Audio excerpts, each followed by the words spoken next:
ನಮಸ್ಕಾರ ಎಲ್ಲರಿಗೂ, welcome back to my blogs. ನವರಾತ್ರಿಯ 7ನೇ ದಿನವಾದ ಇಂದು ನಾವು ಕಾಳರಾತ್ರಿಯನ್ನು ಪೂಜೆ ಮಾಡುತ್ತೇನೆ. ಇವತ್ತಿನ ಬಣ್ಣ ಬಂದು ಆರೆಂಜ್ ಕಲರ್. ಇವತ್ತು ಬೆಳಗ್ಗೆಯಿಂದ ಸ್ವಲ್ಪ ಕೆಲಸ ಇರೋದ್ರಿಂದ ಬ್ಲೌಸ್ ಹೊಲ್ಕೊಂಡು ನಾನು 6:30 ಆಗೋಯ್ತು ಮನೆಗೆ ಬರೋದು. ನಿಂಗೆ ಬಾಗ್ಲಲ್ಲಿ ದೀಪ ಹಚ್ಚೋಣ ಅಂತ ಹೇಳಿ ರಂಗೋಲಿ ಹಾಕೋಣ ಅಂತ ರಂಗೋಲಿ ಹಾಕೊಂಡೆ. ತುಂಬ ಸೊಳ್ಳೆಗಳಂದ್ರೆ ಸೊಳ್ಳೆಗಳು, ಆಚೆ ರಂಗೋಲಿ ಹಾಕೋ ಕೂಡ ಬಿಡ್ತಾ ಇರಲಿಲ್ಲ, ಅಷ್ಟು ಸೊಳ್ಳೆಗಳು. 6:30 7 o'clock ಅಲ್ಲಿ ಹಬ್ಬಕ್ಕೆ ಅಂತ ಸ್ವಲ್ಪ ಕ್ಲೀನ್ ಮಾಡ್ಕೊಂಡು ಲೇಟ್ ಆಗಿದ್ದರಿಂದ ನಾನು ಸಾಯಂಕಾಲ ರಂಗೋಲಿ ಹಾಕೊಂಡು ನೈವೇದ್ಯಕ್ಕೆ ಅಂತ ನಾನಿಲ್ಲಿ ಒಂದು ಸ್ವಲ್ಪ ಕಡಲೆ ಹಿಟ್ಟು ಮಾಡ್ಕೊಳ್ಳೋಣ ಅಂತ ಸ್ವೀಟ್ ಕಡಲೆ ಹಿಟ್ಟು ಮಾಡ್ಕೋತಾ ಇದ್ದೀನಿ. ಕಡಲೆ ಪಪ್ಪು ಸ್ವಲ್ಪ ಬಿಸಿ ಮಾಡಿಕೊಂಡೆ.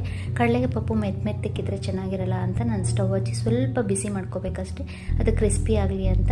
ನಾವು ಬಿಸಿ ಮಾಡ್ಕೊಂಡಿರೋ ಕಡಲೆ ಪಪ್ಪನ್ನ ಮಿಕ್ಸಿ ಜಾರ್ಗೆ ಹಾಕ್ಕೊಂಡು ಇಲ್ಲಿ ನಾನು 3 ಏಲಕ್ಕಿನ ಒಟ್ಟು ಬಿಡಿಸ್ಬಿಟ್ಟು ಏಲಕ್ಕಿ ಮಾತ್ರ ಒಳಗಡೆ ಮಾತ್ರ ಹಾಕೋತಾ ಇದ್ದೀನಿ. ಒಟ್ಟು ಸಮೇತನ ಹಾಕೋಬೋದು, ಅದು ಬಾಯಿಗೆ ಸಿಗುತ್ತೆ ಅಂತ ನಾನಿಲ್ಲಿ ಏಲಕ್ಕಿನ ಈ ರೀತಿ ಬಿಡಿಸಿ ಹಾಕೋತಾ ಇದ್ದೀನಿ. ಇದಕ್ಕೆ 1 ಕಪ್ ಕಡಲೆ ಪಪ್ಪಿಗೆ ನಾನಿಲ್ಲಿ 1/4 ಕಪ್ಪಷ್ಟು ಸಕ್ಕರೆ ಹಾಕ್ಕೊಂಡಿದ್ದೀನಿ, ಮತ್ತು ಒಂದು ಅರ್ಧ ಕಪ್ಪಷ್ಟು ಒಣ ಕೊಬ್ಬರಿ ತುರಿನ ತುರಿದಿಟ್ಕೊಂಡಿದ್ದೀನಿ. ಸಕ್ಕರೆ ಹಾಕ್ಬಿಟ್ಟು ನಾವು ಏಲಕ್ಕಿ ಹಾಕ್ಕೊಂಡು ನುಣ್ಣಕ್ಕೆ ಪೌಡ್ರ್ ಮಾಡ್ಕೋಬೇಕು, ಒಟ್ಟೊಟ್ಟಾಗಿರಬಾರ್ದು.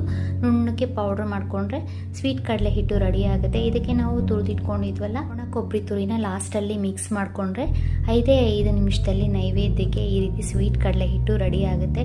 ಇದನ್ನು ಫಸ್ಟೆಲ್ಲ ನಮಗೆ ಗಣೇಶ ಹಬ್ಬದಲ್ಲಿ ನಾವು ಚಿಕ್ಕವರಾಗಿದ್ದಾಗೆಲ್ಲ ದೇವಸ್ಥಾನಗಳಲ್ಲಿ ಇದನ್ನು ಪ್ರಸಾದವಾಗಿ ಕಡಲೆ ಹಿಟ್ಟನ್ನು ಕೊಡ್ತಾಯಿದ್ರು.